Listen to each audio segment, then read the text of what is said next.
Nous allons à présent voir un autre type de lien qui s'appelle les liens avec des encres ou les liens ancrés. Alors pour éviter d'alourdir trop la longueur de notre tuto, j'ai déjà commencé à préparer notre page. Donc la page, qui est visuellement ci-dessous, est constituée de 5 parties, 5 paragraphes. Donc nous avons un premier paragraphe avec une image, je vais vous la montrer dans quelques instants sur le navigateur. Donc une image du texte latin.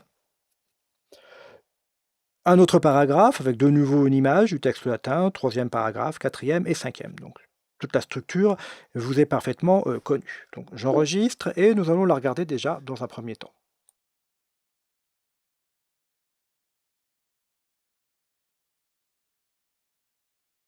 Voici notre page dans un navigateur.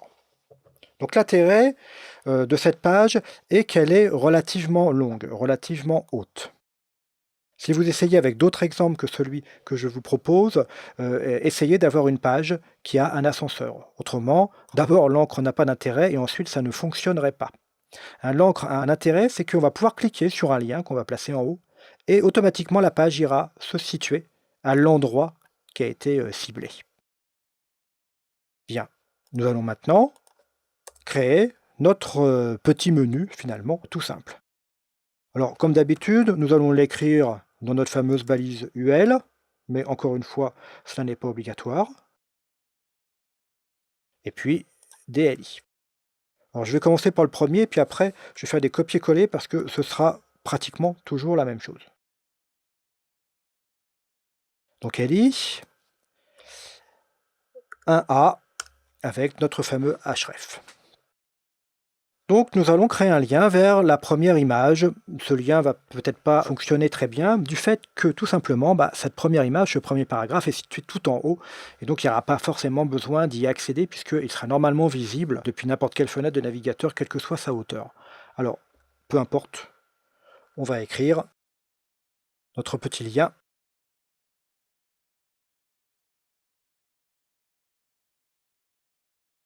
Lien vers paragraphe 1.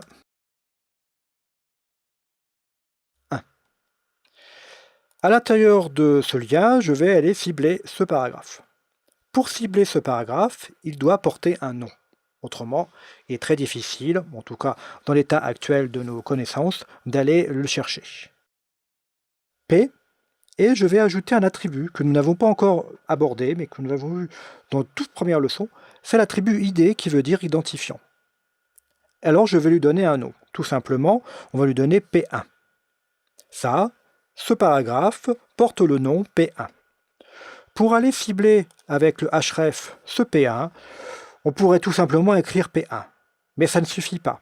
Il faut dire également, attention, il faut rester sur la page et va chercher l'élément qui s'appelle P1. Rester sur la page, nous l'avons vu dans une leçon précédente, il faut incorporer le signe dièse. Ainsi, on lui dit, reste sur la page et va chercher quelque chose qui s'appelle P1. Et ainsi de suite. Nous allons pouvoir, de cette manière, travailler la chose avec des images ou bien avec des textes comme je viens de le faire. Alors pour le deuxième exemple, je vais travailler avec une image, tout bêtement. Je vais aller chercher cette image-là. Donc on aura l'image située en haut et l'image située en dessous. Voilà, donc ça c'est l'image qui va apparaître. À ce moment-là, ce paragraphe-là, il ne s'appellera plus P1, mais ID égale P2. Et là-haut, dièse P2. J'enregistre et nous allons tout de suite voir ce qui se passe. Voilà, tout en haut, nous avons notre petit menu qui est symbolisé avec ces deux petits points finalement. Paragraphe P1, hop, voilà. Le paragraphe P1, qui est bien celui-là, qui commence par Pélantesque, c'est bien celui-ci. Je remonte là-haut, et puis là, hop, le paragraphe P2 arrive tout en haut. Alors ça, c'est un comportement assez intéressant. Lorsque on clique sur un élément quelconque, l'élément ciblé apparaît tout en haut de la page. Alors vous allez voir dans quelques instants que ce comportement n'est pas toujours le même. Pour la suite, je vais simplement faire des textes. Voilà, tout simplement copier-coller. Donc ça, c'est le paragraphe 3. le 4, le 5. Et puis là, je prévois d'écrire P3, P4 et P5. Donc là, nous avons notre menu. Je n'oublie pas de leur donner un identifiant, ID égale P3. ID égale P4 et P5.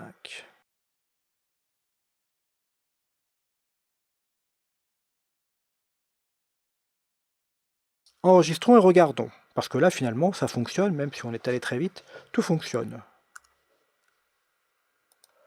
Voici, donc nous avons bien notre petit menu. Alors effectivement, pour l'instant, la mise en forme n'est pas extraordinaire, nous verrons ça avec les CSS. Paragraphe 2, on l'a vu, ça marche. Le 3, ça fonctionne à peu près. Le 4, il a déjà un petit problème. Quant au 5, également. Alors, si on a un problème sur le 4 et le 5, c'est parce qu'en fait, dans la partie inférieure de notre page, il n'y a plus rien.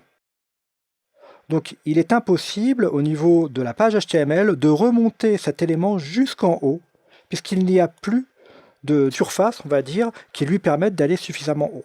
Donc ça, faites bien attention à ça, ce n'est pas très grave, mais c'est un comportement qui peut paraître parfois un peu bizarre. Alors maintenant, on va terminer cet exercice en faisant un tout petit lien, et puis à la limite on va le recopier, simplement, qui nous permettra de remonter. Voilà, on est là, sur le paragraphe 3, et maintenant on aimerait bien cliquer sur un petit lien qui va se situer là, pour remonter tout en haut de la page. Je vais le mettre directement sur le paragraphe 3, donc à l'intérieur ou à l'extérieur, c'est un petit peu comme on veut, je vais mettre à l'extérieur par exemple. Je pourrais faire de nouveau un paragraphe, ou simplement un petit lien tout bête, à href, et à ce moment-là, je ne veux pas cibler un paragraphe, mais je veux cibler une autre zone que l'on va appeler O. Par exemple, dièse O va lui dire « Reste sur la page et trouve-moi quelque chose qui s'appelle O ». On va le mettre « Retour ». Et cette partie haute, eh bien, on va la mettre ici. Alors là, on peut mettre une balise, soit un A, on peut mettre un P, on peut mettre différentes balises. Moi, à la limite, je me dis, qu'est-ce qui est le plus haut dans la page? C'est la balise body. Donc donnons-lui également un nom qui s'appelle O, tout simplement. Voilà.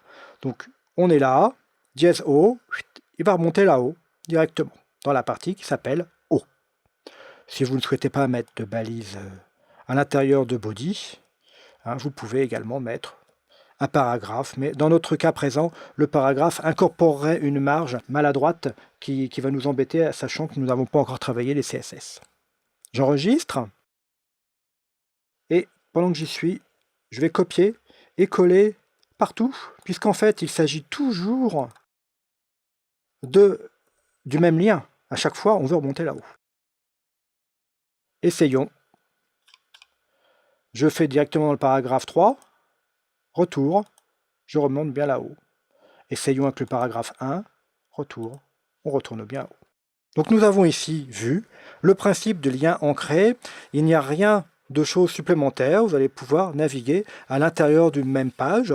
Sur d'autres tutos, dans d'autres formations, vous pourrez voir comment on fait ces mêmes liens ancrés, mais avec un passage non pas sec, comme ce que nous avons le plaisir de voir là, mais un passage en douceur, en transition, ce qui est nettement plus intéressant et nettement plus Web 2.0 par exemple.